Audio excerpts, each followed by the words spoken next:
Hajime!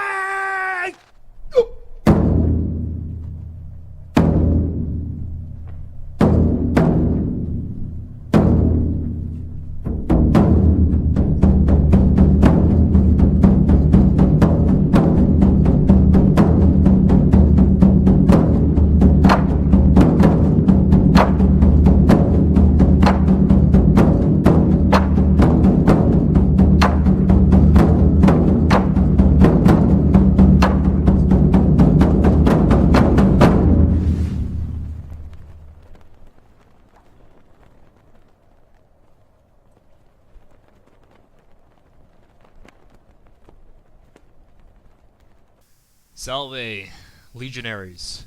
So, Sergeant Barnes and I are back. We're here coasting in the Caribbean on our little U-boat, contemplating the Soviet state and the Soviet soldier. Just because, of course, I'm about to make touchdown down here and with my close friend and confidant, Castro. No, I'm just kidding. Fuck that. Fuck that commie. But no. In all seriousness, though, I was just considering, for instance, many of the conflicts that are arising from today obviously have its basis in history. But most importantly, the armies and the warriors who fight it also have a training which come from history itself. And what do I mean by history? Well, I mean by the forms and structures which, of course, imbibe certain habits in the nations of today, the empires of today, the states, right?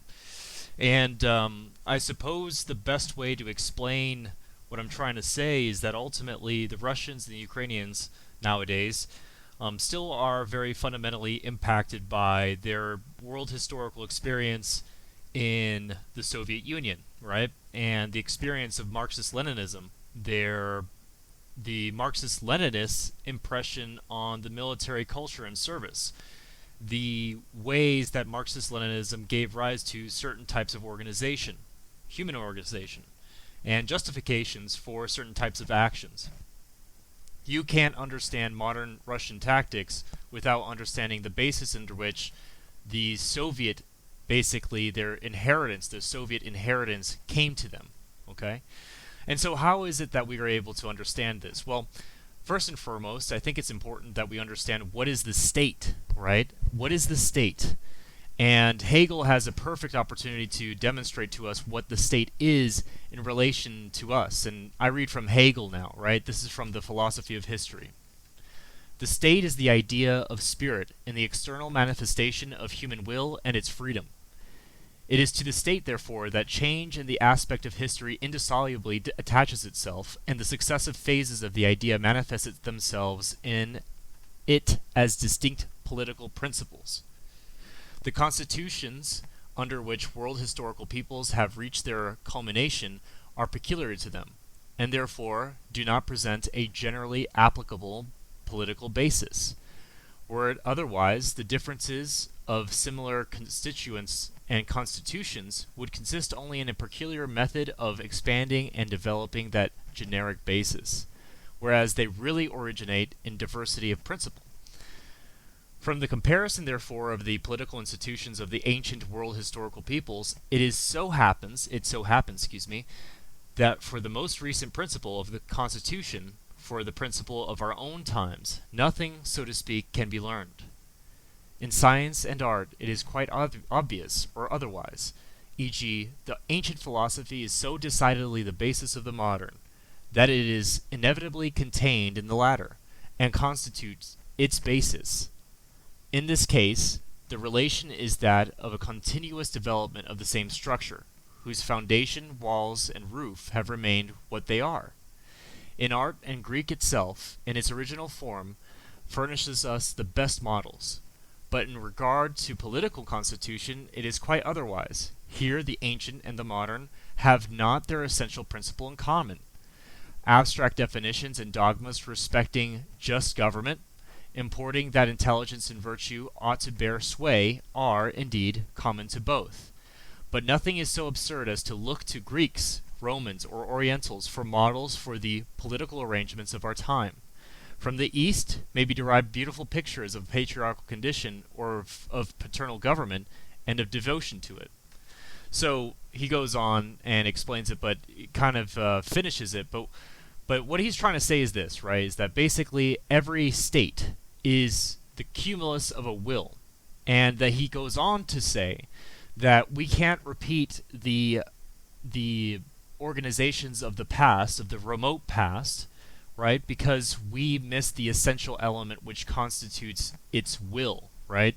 So he's saying that, for instance, we can't reconstitute Roman government because we lack the Roman principle, the way of being in the world, the self-over-becoming. Obviously, Hegel and Nietzsche are at odds with each other, but I think Hegel incidentally comes to correct assumptions about the world. But regarding the Soviet state, regarding the Marxist-Leninist state, and its manifestation in the principle of the world, I think it's really, truly important that we come to understand why it is the Soviet Union is as it is, how it armed its soldiers, how it basically mechanized its country, and, of course, what the ramifications of that are to the Russian state. So therefore, it's important for us to go back to understand the principle. So the principle is, of course, the Marxist-Leninism, which defined everything else. Itself, Marxist-Leninism and material dialectic, is the constituting principle of the Soviet state, right? Because remember, the Soviet state isn't Russian. It isn't Ukrainian. It wasn't Belarusian. It wasn't Baltic. It wasn't Finnish. It was something quite else. It was something entirely different. And that entire difference came down from, of course, Marxist-Leninism and Lenin as such, and then later Stalin. Now, I have this book here, Soviet AirLand Battle Tactics, which I'll be linking below, by Lieutenant Colonel William P. Baxter.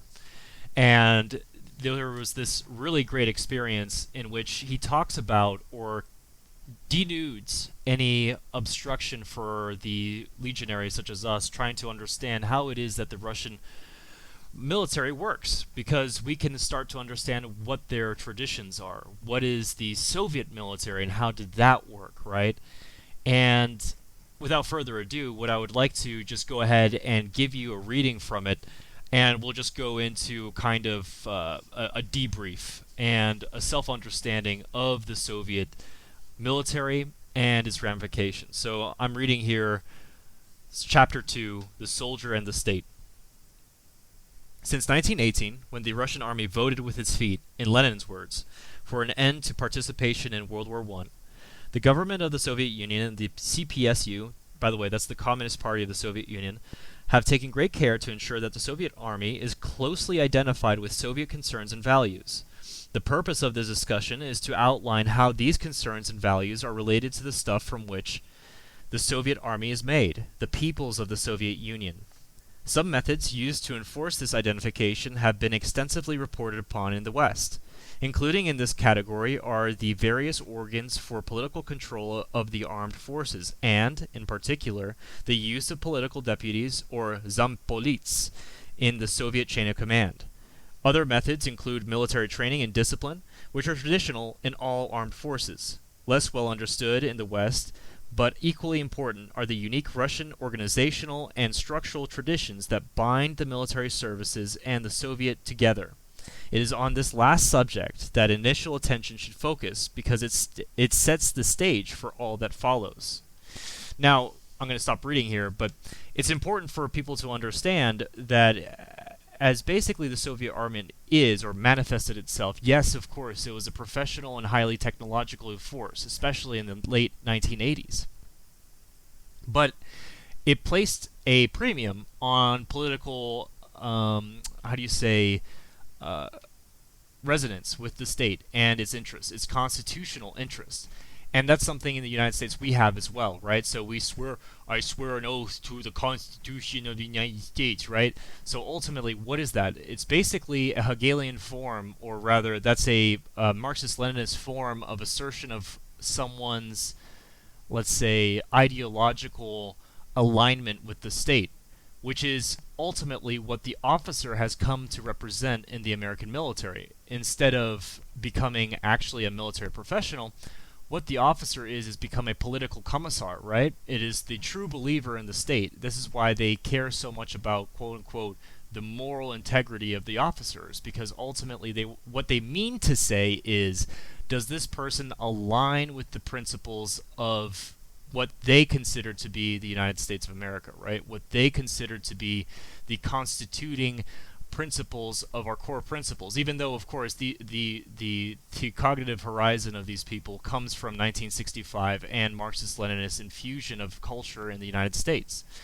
However, the illusion still stands, right? The parallel still stands, and this understanding of the world needs to be really addressed, because most people really don't understand that the army is downstream from the state, right? And so if we're able to understand the state, we're able to understand the army. Now, going further, I just wanted to talk about actually how the Soviets had organized their specific military institution and how it is that it integrated with the society as a whole. So the state fosters a society and the military is integrated in it. So I'm reading here from Baxter again. So this is Armed Forces and Society. Picking up here. Civil military integration is not limited to the top Soviet power structure. The Supreme Soviet, the senior legislative body of the Soviet government, includes 57 active duty military members of all ranks. More than 150 military personnel are currently serving as deputies in the Supreme Soviets of the various republics of the USSR. 37 are deputies in the Supreme Soviets of the autonomous republics, and 13,000 servicemen are deputies in local Soviets.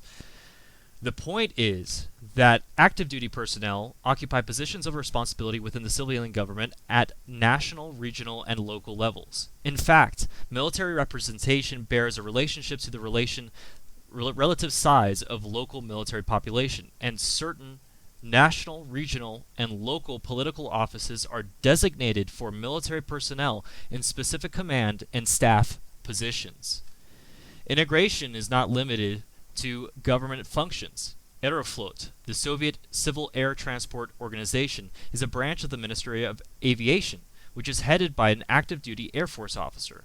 The Soviet Merchant Marine and fishing fleets are considered major components of Soviet naval forces and support the Soviet Navy in the same manner as Aeroflot supports the Soviet Air Force. Pause right there. This is actually very interesting because the PRC, which is the People's Republic of China, does many of these similar things in which it militarizes or deputizes its merchant marine and fishing fleet to carry out state interests within the Southeast China Sea. But I continue. Traditionally, the Soviet Armed Forces is actively engaged in economic life of the country. Every fall, military units participate in the harvest in the USSR and in non-Soviet Warsaw Pact countries, where Soviet forces are stationed. Military construction units have played a major role in the extension of the Trans-Siberian Railroad from Lake Baikal to the Amur River, the BAM. Conversely, traditional Soviet mobilization practices such as the Avtkolona allow the Soviet army to draw upon civilian assets for military purposes. In these ways, the Soviet army is integrated into the political and economic life of the USSR to a degree that is unprecedented in traditional Western experience. Since the USSR does not disaggregate the civil-military integration, Western analysis of Soviet tactics and military capabilities often proves misleading. A case in point is the argument of a few years ago concerning relative U.S. and Soviet tooth-to-tail ratios, wherein critics of the size of the U.S. logistics system fail to appreciate the degree to which Soviet logistics depends upon the local economy. End quote. So, obviously, let's just break it down. What the guy is basically saying is this, is that the Soviet military comes from a totalitarian state, right? And what does totalitarianism necessarily entail? What it really means is the total integration of every facet of a state, which is to say its society, its military, its government, its culture, and so on. This comes from the ancient Greek tradition or ideal of the city-state, right? Because every citizen was a man-at-arms. Everyone within the state was a concern of the state. Every subject even And so too were its coffers. So Athens, for instance, was able to mobilize men on such a mass scale, a democratic scale, in which basically everyone and everything within its city walls and within its powers were integrated within the state structure. In an American experience, there is this really false conception in which we call it the government, but government is not what you think it is. Government is basically a clique or faction that is in power within the state. The United States of America, the state of the United States of America, right? It's very confusing because there are many misnomers in the American Constitution, but the state itself, what you call the federal governing force, is itself basically this thing which represents everything. And the best way to show how much power the government has, or rather our state has, is World War II and World War II mobilization. We also similarly were able to leverage private industry to back our war efforts. Ford Motors, for instance, was pumping out B-17s and a whole bunch of air frames, like the P-51 Mustang and so on. Steelworks were reconstructed to fit the many needs of military and aluminum basically shaping. So we made new railroads, we created new Liberty ships, we created dozens and dozens of ship assets and airplanes and guns and munitions and everything. Everything, truly everything. And so the similar situation exists within Marxist-Leninist society, but at a continuous scale, right? The way to envision what Marxist-Leninism is basically this idea of a continuous war economy. So every day of your life, you're basically, if an American to understand what it's like to live like this, it is basically to live in World War II forever. And there are benefits to this, and there's also negatives to this, right? So a consumer economy vice a war economy, right? So there are good things that the war economy can do, which is basically a dirigible economy. Is like we are able to say, all right, we need this amount of stuff, we need this amount of B-17s, we need this amount of M1 Garands, we need these amount of pairs of shoes and boots and this different sizes. We're actually able to, on a quarterly basis, set out goals. However, when you go into a consumer economy, which is a decentralized model and which is responsive to the supply and demand nexuses of people's various wills, right? Various freedoms. It's difficult to meet those, be flexible enough to meet those demands on a case-by-case basis. Why? Well, because in a dirigible economy, when everything is centralized, things must go in a certain way. Whereas for the Soviet economy, or a war economy, which is one we experienced in World War II, after World War II, so when we became a civilian economy, so not the Soviet economy, I apologize for that. It is easier to create and destroy businesses based on the wants and needs of a populace. It is highly mercurial, and the wills or wants of a people are always ever-changing. It's constantly flux, and that's something that a war economy cannot necessarily meet if it is to care about things such as, oh, I want a microwave oven. I want something stupid like that. I want to be able to have plastic toys and Hot Wheels and stuff. So the only reason why people basically the Soviet Union collapsed is because humans are naturally avaricious. They want to stuff their homes full of crap, right? And so what that ends up becoming is effectively that a capitalist economy becomes highly desirable because capitalism itself is like a junkie, gives you your junk, right? It gives you all the things that you secretly wish for. It gives you the fur coat. It gives you the Bugatti. It gives you all this stupid crap that you basically don't need and no one ever needs, and it doesn't even drive innovation in the way people think about it. Because remember, we went to the moon not on technology that came from a free society, came from an autocratic society, right? Many of the ballistic missile technology came from a certain nation, which obviously doesn't exist since 1945. But remember that it came from a totalitarian autocratic state. It didn't come from the United States. Many of the innovations that we have in the United States entirely come from people that we've scalped from abroad, who come from actually autocratic states itself. And so obviously there are gives and takes, right? It's like, are you going to be as comfortable in a, like, let's say, totalitarian society? No. And if you value comfort, liberalism is for you. But if you value excellence, of course, the inverse is true, right? Because comfort is the enemy of progress. Comfort is the enemy of excellence. Comfort is where things go to die. There's a reason why Christians say, I'll give you peace, and that's a way of saying, I'm going to kill you, right? Because ultimately, when you give someone peace, when you give someone comfort, they die. But anyway, I get too far and too carried away. But to return to the Soviet complex and the way it is how they, basically organize themselves, it continues. And the way in which they have attitudes towards the law also changes as well. So in the United States, we come from a wider Enlightenment tradition, which is not really that old. It's really has its basis in really the 1650s to the 1770s, which is the Enlightenment, right? And specifically Locke and Rousseau.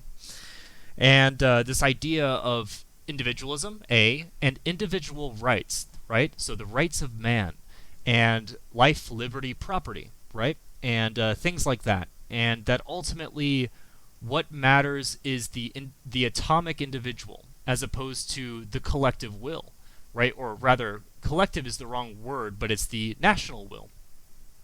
And this is something that obviously is the fetish of every shopkeeper, because they want to be able to fling porn or anything. If they could sell drugs, they would. And of course, they're already starting to do that. Look no further than Big Pharma and the legalization of marijuana. But anyway, long story short, the Soviets had a different conception of law.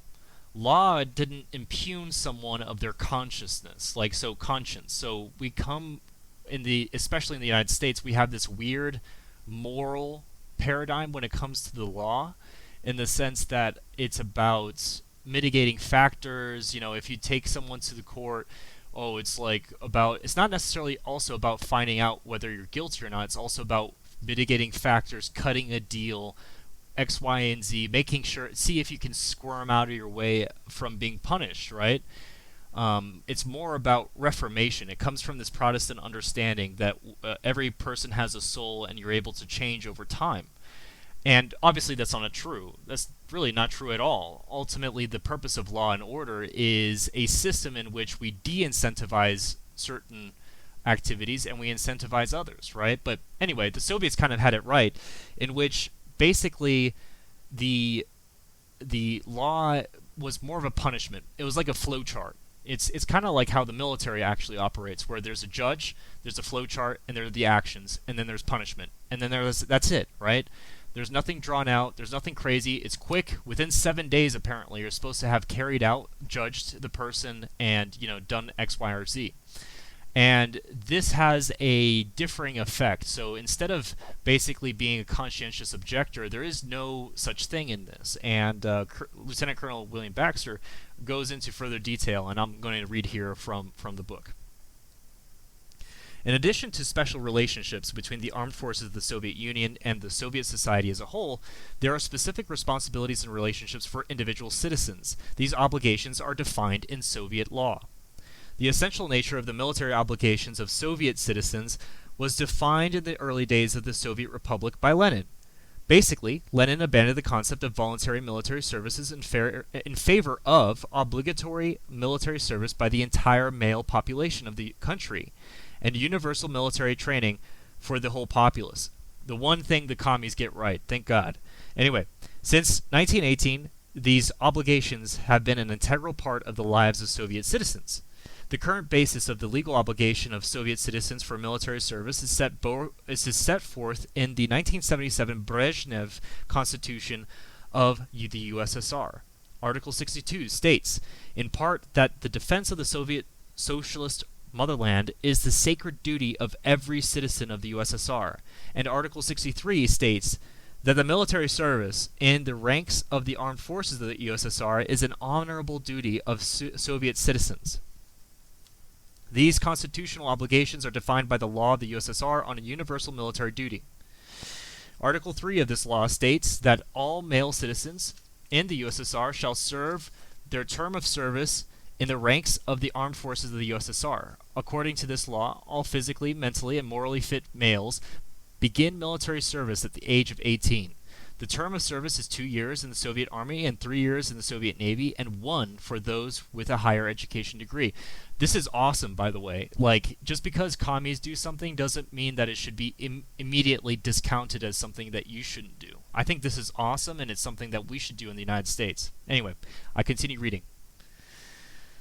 Under limited circumstances, deferment may be granted to finish education or in cases of extreme hardship, but these conditions are relatively rare. As a general statement, every qualified Soviet male can expect to serve in the Soviet armed forces within 2 years of reaching his 18th birthday. After completing active service, he retains an obligation of military service in the event of mobilization until the age of 50. Those on active duty are called servicemen. I'm not even going to pretend to read the Russian unless I have to, because I have no Russian speaking skills whatsoever, and I don't even pretend to do that, okay? So anyway, are called servicemen. Reservists are called military obligated. Those wishing to become officers may enroll in military schools at the age of 17 or upon finishing their secondary education. Upon completing the course of instruction, generally 2 years, graduates are commissioned in one of the branches of the Soviet armed forces.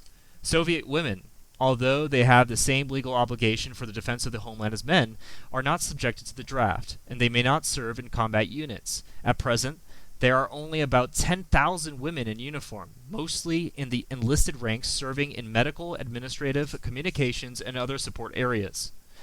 Women are not subject to the same rigid discipline and austere living conditions as are male conscripts, although they receive the same pay. Their small numbers and restrictions on assignments severely curtail promotion potential. Upon discharge, women are transferred to the reserve and maintain a military obligation until the age of 40. Induction into the armed services is carried out twice each year, once in the spring and once in the fall, upon the orders of the Ministry of Defense. At the same time, he orders the release of those who have completed their obligated service. Selection and notification of individuals is by local draft commissions composed of veterans and party officials. Since virtually all males are expected to serve if fit, and function of the draft commission is that of ruling on applications for deferment, assignment to various branches, and publish the list of those selected for service. Individuals desiring to enlist do so by notifying their draft commission that they wish to be selected in the next call. Simple arithmetic. Okay, I'm gonna skip over this. It's like a substantial amount, but in reflection, I think this is a great system. I think this is something that we need to actually incorporate into the Republic, the American Republic, because ultimately, why is it so important? Because ultimately, beyond simply the simple military application of having a large reserve body of militarily trained men and so on, we also have the added benefit of the values that it inculcates in the citizen body by its proxy. We give things which are in a severe dearth in the United States: discipline, physical fitness, mental toughness, togetherness, which in Arabic is called asabiya, but this solidarity, patriotism, and other subjects which are only the domain of war. And the organization of the state is fundamentally the same essence of war and its organization and confluence. Everything else is a fucking lie, okay? I'm going to tell you this right now, that everything else within a government is basically shortcake. And the reason why you're soft and you're pathetic and we let people do retarded stuff is because you're not used to the rigid discipline of what it takes to be a military individual, right? Man and woman should both serve in the republic in which that gives them so much protection, benefit, and upbringing. And the reason why people don't care for America is because they don't suffer for it. Watch people start suffering for America and start caring whether or not there are going to be people that take advantage of it. If there are oligarchs that take it for a spin, right? Because ultimately you'll start caring more, right? Anyway, long story short, I'll just break it back here, all the way back into the text, and I think it's really, really important that we talk about exactly what I talked about, which is discipline and military law, right? So, reading again from the book. While in uniform, servicemen assumed the additional obligation of Soviet military law, which provides a large part of the authority for enforcing military order and discipline. While juridical philosophy is far beyond the scope of this discussion, it is important to understand that law in the Soviet view, is primarily an instructional tool rather than a means of regulating society. Thus, punishment under Soviet military justice serves to teach the individual as responsibilities and to provide an example to others. For this reason, there need not be any direct proportionality between the seriousness of the offense, and the degree of punishment. And the accused has very few rights. Military law divides offenses into 3 categories which are taught to soldiers as responsibilities. The first category is disciplinary responsibility, the duty to obey all military regulations. The second category, material responsibility, is the duty to safeguard military and government property. The last category, criminal responsibility, refers to acts against the person, well-being, or property of the state and society or other individuals. So this sounds like the first standing order of the Marine Corps, right? It's take charge of your post and everything within sight or hearing, right? So it's kind of a similar kind of understanding of those kinds of things. Anyway, there's this big Russian term I'm not going to use, but we're going to continue anyway. So good to go? All right, so the disciplinary regulations of the armed forces of the USSR obligate every serviceman to strictly observe the laws and exactly fulfill the demands of the military oath, military regulations, orders, and commands of superiors. The basis of the regulations is strict obedience and precise execution of orders. Initiative, in the Western sense of imaginative problem solving, is not a part of the curriculum, nor, as in the United States, is the word lawful included in the obligation. So remember, lawful orders, you have a right. No, check that. You have a duty to refuse lawful orders, right? So, for instance, when the government does an unlawful order and mandates vaccination mandates, you have a duty to refuse, right? And to help those who are doing so because it's unlawful. And this is why, of course, the government's getting ass-fucked right now, because it was completely unlawful, but they don't really care. But in the Soviet military, this is the much more martial approach to regulations. You just do what you're ordered to do. It doesn't matter if you have to start a gun, you will do it by the ditty, okay? And I think, actually, I'm partial to the Soviet approach to things, not because I want the outcomes by which, I don't want the vaccine mandate to be mandatory or something like that. I'm just saying that this is the mechanism by which martial punishment and discipline is maintained. I continue reading. Servicemen are not expected to judge the lawfulness of orders. They must assume that all orders are lawful. The obligation of the servicemen to obey is mirrored in the disciplinary responsibilities of commanders to enforce obedience. The responsibility of superiors is stated as follows. The interests of defense of the homeland obligate the superior to decisively and strictly demand observance of military discipline and order, and not to permit a single misdemeanor or a subordinate to go unpunished. Here again, the emphasis is on obedience. A commander who looks the other way in cases of minor infraction is himself a violation of disciplinary regulations. Interestingly, Soviet regulations do not prescribe specific punishments for violations of disciplinary responsibility, other than stating that punishment must be administered within 10 days of a superior become aware of the offense. Awesome. How different is that from the United States, where you spend 30 years on death row or whatever, spend months in the law courts, as if that's great. Fuck that. Fuck lawyers. Let's go to this system. This is great. Within 10 days of the offense, it will be punished. That's awesome.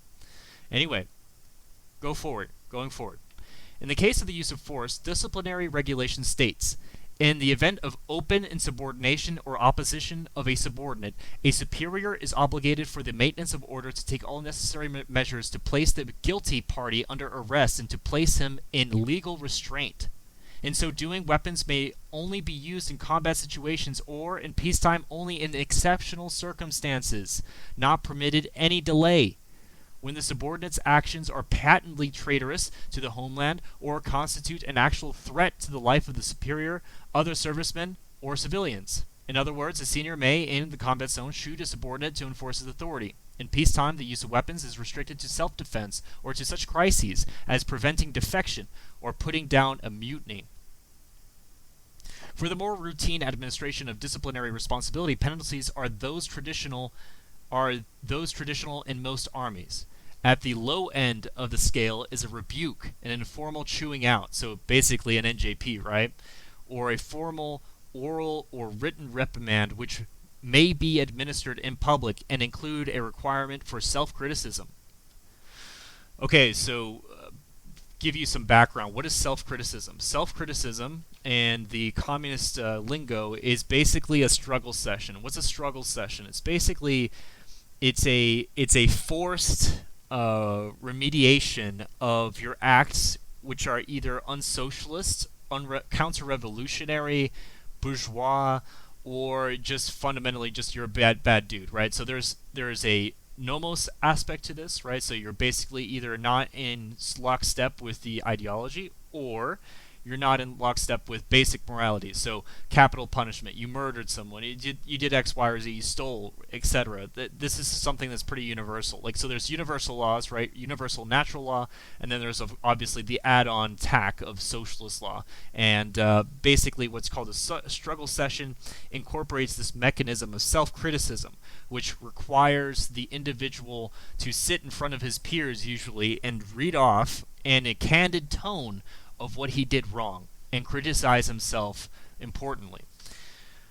This is actually one of the most effective ways of quote-unquote brainwashing, but it's actually just a really good way of enforcing discipline and evoking a certain ideological alignment.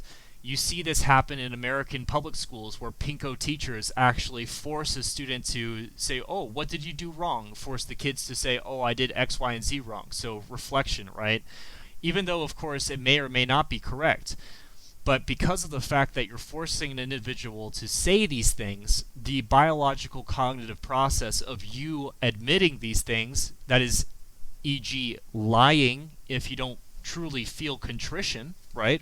Ultimately, with enough repetition, causes a genuine change in the subject's mindset, and that ultimately, over time, by behavioral induction of a certain lifestyle, a person becomes a true believer that they did something wrong, and therefore affirm the hard line, correct?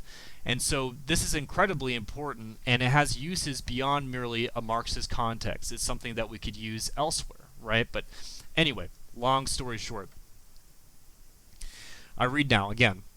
The middle level of penalties include restriction, extra pay, or extra duty, and confinement in the guardhouse. More serious punishment includes revocation of awards and reduction in rank, so getting busted down, right? An interesting aspect of Soviet disciplinary regulations is that all ranks, including officers, may be punished by confinement in the guardhouse for a period of up to 15 days, and the confinement does not require reduction in rank. Table 2.1 summarizes blah, blah, blah, blah. I'm not even going to go through it, but basically it just talks about, it's not like, oh, do this or we'll get shot, which is something that we in the West simplify the Soviets as, right? It's a very interesting and graded, the regulations are graded so that way there's nothing too extreme. It's a very conservative system, light in comparison, but harsh in its exactedness, right? So no one's going to wiggle themselves out because they bought a really good lawyer. No, my friend. Officership is not going to get you past being punished.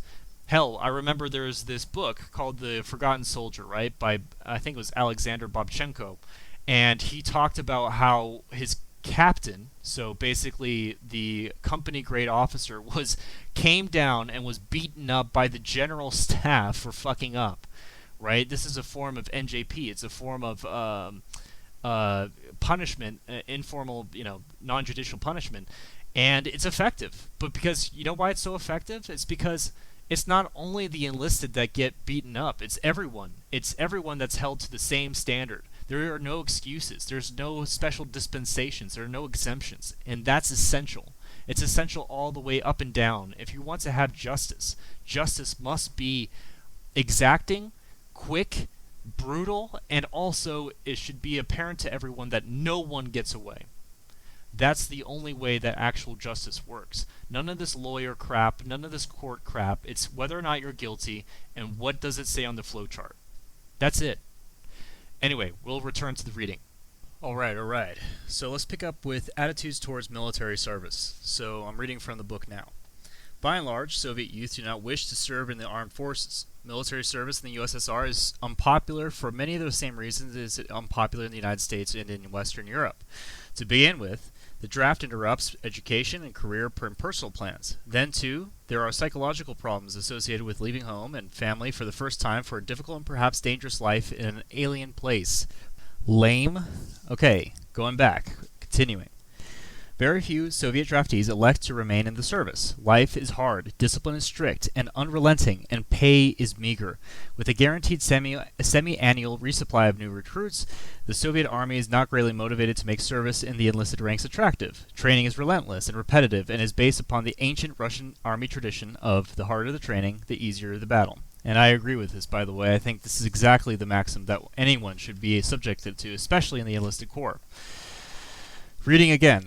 So, here it is. Continuing on. While it is undeniably true that the military service is unpopular among the masses of Soviet youth, it should be dangerously wrong to equate unpopularity of military service with unwillingness to serve or to project an unwillingness to fight.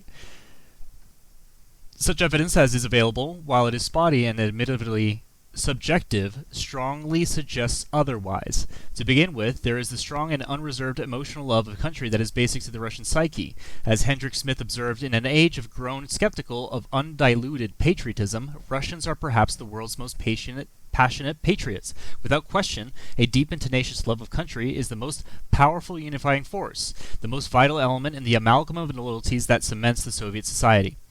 This strong, passionate patriotism transcends communism of any sort or any form of social structure. It involves an emotional attachment to land and clan that gives the homeland a pull on the heart of any Russian that is beyond the understanding of the citizens of the mobile, commercial, sophisticated, quote-unquote sophisticated, bullshit, Western of American societies. Yeah, this is exactly what is the essence of any nation, of any family, of any love. If you don't have a love for country, you don't have a country. You have Walmart writ large, right? There's people that really hate patriotism. They really hate this idea of loyalty and nationalism or whatever, because ultimately what they want is they want you to sell your daughter on OnlyFans for $5 because ultimately, why my rights, man, instead of having honor and pride and care for what's good for in general your nation, right? Same thing applied everywhere, but basically, despite Marxist-Leninism, there is this undergirding patriotism that existed, and in fact, it's only in liberal societies that we're able to rot that away in the favor of commercial enterprise and all this shopkeeper jargon and crap. Anyway, returning. Smith summed up the effects of the patriotism as producing a clannish defensiveness towards outsiders and an intolerance of nonconformists within society, a 19th century style pride in national power and worldwide influence, a blinding ethnocentrism, and a conviction of moral, if not material, superiority. Other Westerners who have made intimate contact with Russians have generally experienced similar revelations. Andrea Lee, in the book Russian Journal, pointed out that Russian dissidents she met while a graduate student in Moscow in 1978 still claimed to be the first and foremost Russian and Soviet citizens that they felt that the United States was decadent and spiritually bankrupt. Absolutely correct, by the way. They felt, as do most Russians, that there will be a war and that they will win because of their superior moral strength and the willingness to sacrifice and work together for Russia.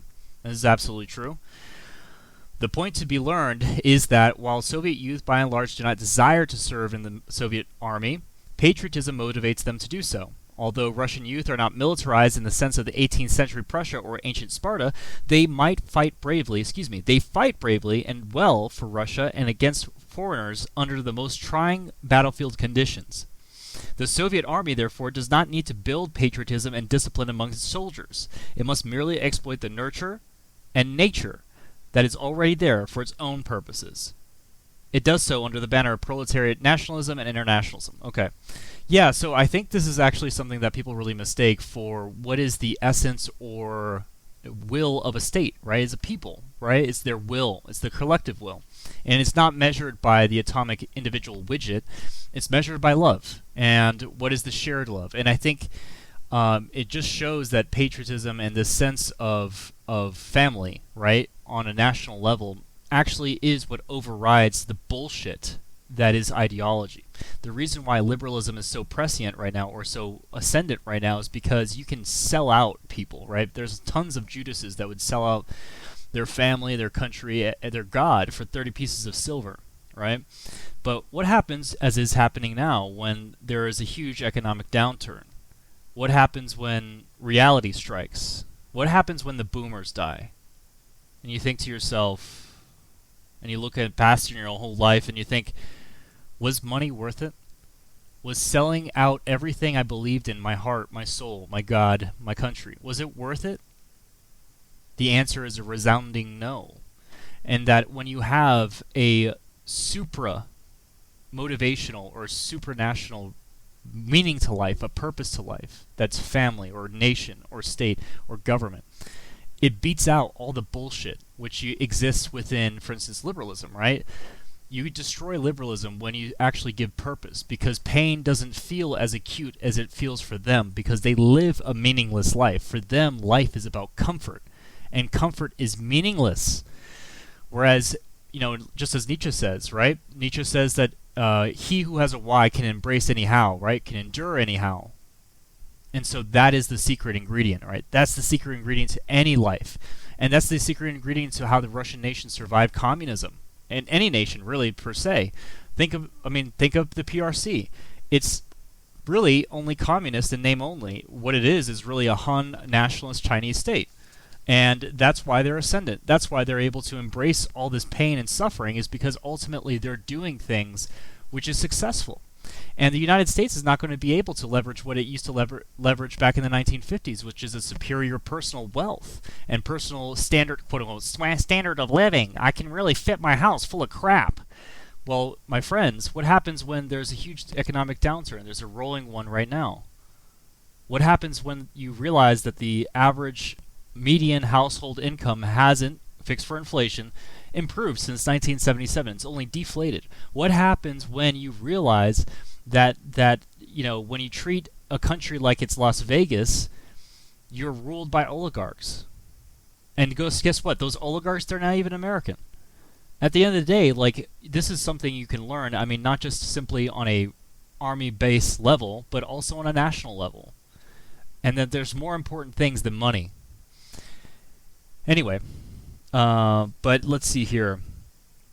And so I'm going to skip to the last section here of the Soviet military per se. And this talks about ideology and the inculcation of ideology as things continue. So as the draftee goes through their conscript service and the officer liaises with commissars and so on, and the effect it has on not merely creating combat readiness, but also a better citizen. So it's not just the military. This is the misconception that people have. The military is not just about military applications and technical applications. The military is about sculpting the total citizen, right?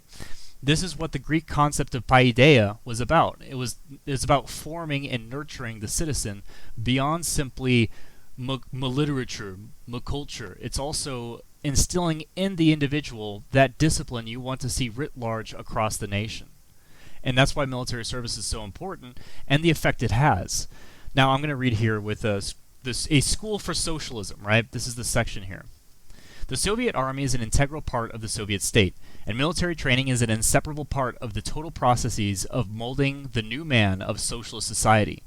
Thus, military training serves two purposes in the USSR: the obvious one of producing a disciplined soldier proficient in his military specialty, and the equally important one of turning out masses of loyal Soviet citizens. The first purpose serves obvious military requirements. The second purpose serves an immediate military need, but is also aimed at the larger target of attitudes after completion of military service. Oh, see? As I said before. The second purpose is, in part, explains the seemingly, to Western observers, excessive emphasis in Soviet army training on political subjects and the large number of assets in the form of political officers and agitators in Soviet units. They are a basic part of the process of socialization and Sovietization, as well as a means of ensuring the loyalty of the troops. This process is not limited to lecturing on political subjects or urging better performance of the duty. The main political directorate of the Soviet Army and Navy, the GPU, directs and political staffs to assume such positions or responsibilities as teaching Russian language skills to soldiers from non-Russian nationalities. Other functions include planning and arranging cultural and social activities and sports to inculcate the values of socialist internationalism. This is not to be taken as an implication that political training is not important. Training schedules specifically reserve at least 1 hour per week for political lectures, and the soldiers selected to present each lecture are permitted 4 hours time for preparation of the lesson. Unit newspapers, wall newspapers, and posters on bulletin boards, and mounted in Lenin rooms, similar to unit day rooms, espouse official party political themes.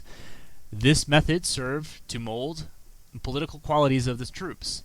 A part of the process of forming the new Soviet man is to indoctrinate him with the proper attitude toward work and his duties. Within the Soviet Union, the political organs also assume a major role in the effort. The influence is generally exerted through the collective, a form of social organization that is totally unknown in the West. Virtually every Soviet citizen belongs to a small social group organized around his or her place of work and or residence. Members of the collective both watch and support one another, and collectives form the basis of voluntary labor projects and spontaneous demonstrations. Within the Army, collectives generally correspond to squad-level organizations. Leaders of collectives are usually elected, are connected with the GPU, and are seldom the military squad leaders. They serve two purposes. They motivate by drumming up enthusiasm for the military task at hand, and they provide a means of checking performance outside the regular chain of command. Through his collective, the Soviet soldier finds that he is under observation control even during what little free time that is available to him. Okay?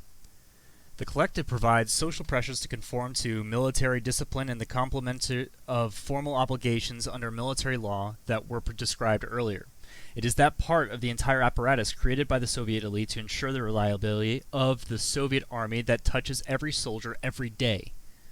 The collective is the fundamental means used to indoctrinate servicemen with basic military virtues. Every serviceman takes the military oath individually by reciting it in a solemn ceremony in front of his collective. The oath is translated in Figure 2.2.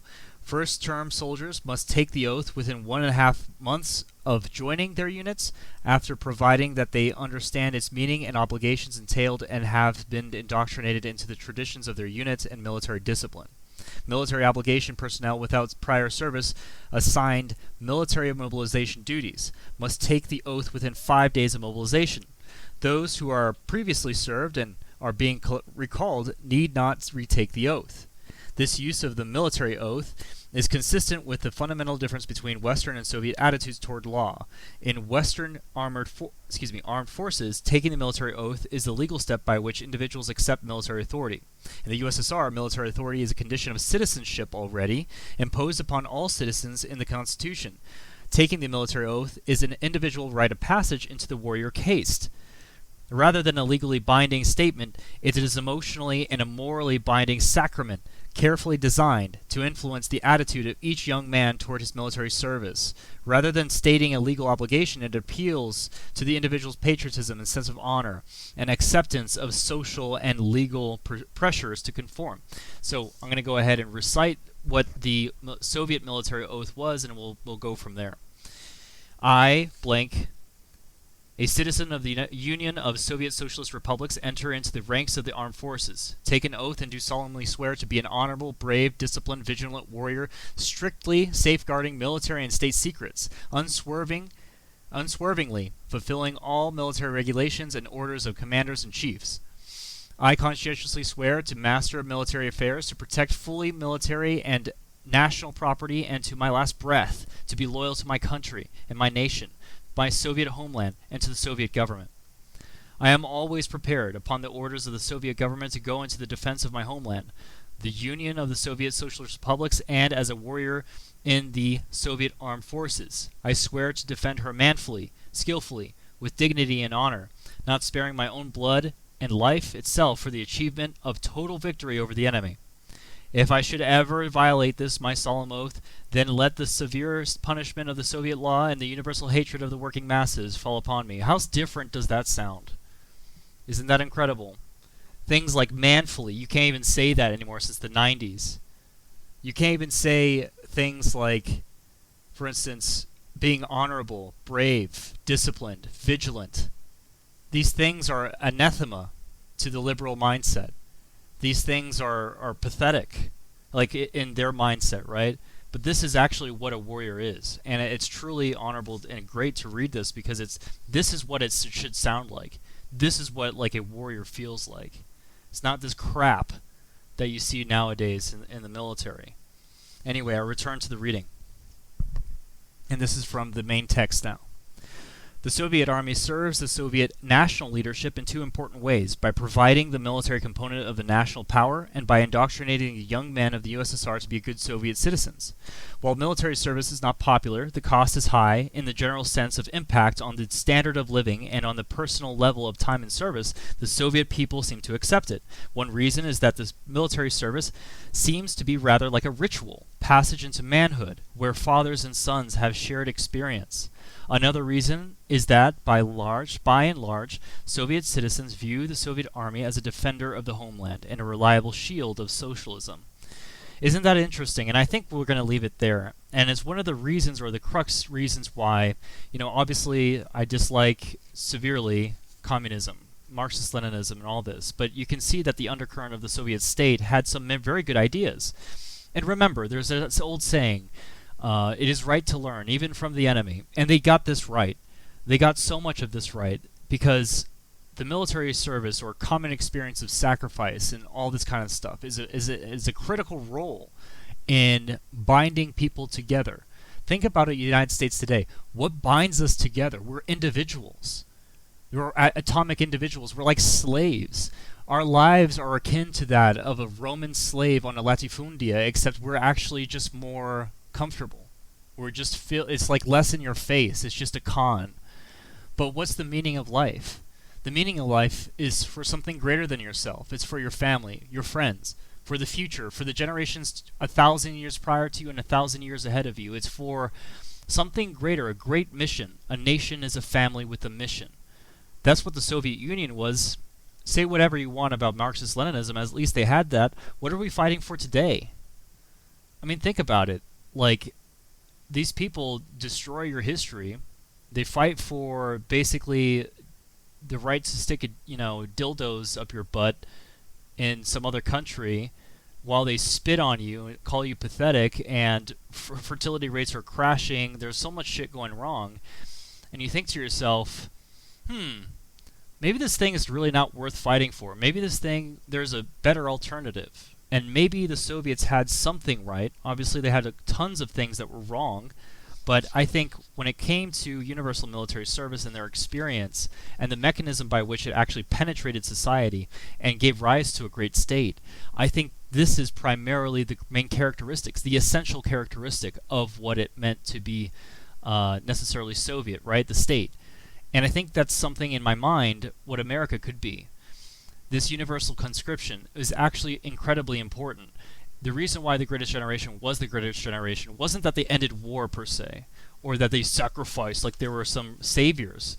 No, it's that they inculcated in a nationwide effort a military discipline and sense of virtue and honor, which truly transcended anything that years and years of indoctrination via the Netflix or whatever can tell you. It was a place where pride and honor was venerated, and strength was venerated, not weakness, not being pathetic. It's good. Brotherhood over the individual. Blood, not silver. the mission. The mission is everything. And with that, I think it's time to make port here and give Castro what for. But as I said before, I think the future to America healing is this universal conscript service, which will do an important duty into leavening the citizen body to the height of which it deserves to be. We weren't born to live on a safe Disneyland pasture. Life was meant to be difficult and tough, and to inculcate the values to overcome it is precisely what we need to be doing. If you're a father of your country, if you're a leader of the state, this is the way that you invest, by tough love, by deprivation and hardship, for a small period of time to give someone a foundational understanding of how life should be, how it's supposed to be, and then of course let them go their own way. So this is not to say that they all have to end up in one exact mold for the rest of their life, but every citizen should at least have a basis, a common foundation, in which young in their life they can understand that discipline, that virtue, that honor, that being manly and brave, and a sense of duty and ownership of one's state and one's country, a sense of togetherness and fraternity. This is only born in places in which sacrifice is being asked of you. And with that, Legionaries, this is Sergeant Barnes, this is Lance's Legion, and this is Bruta Historia, signing off.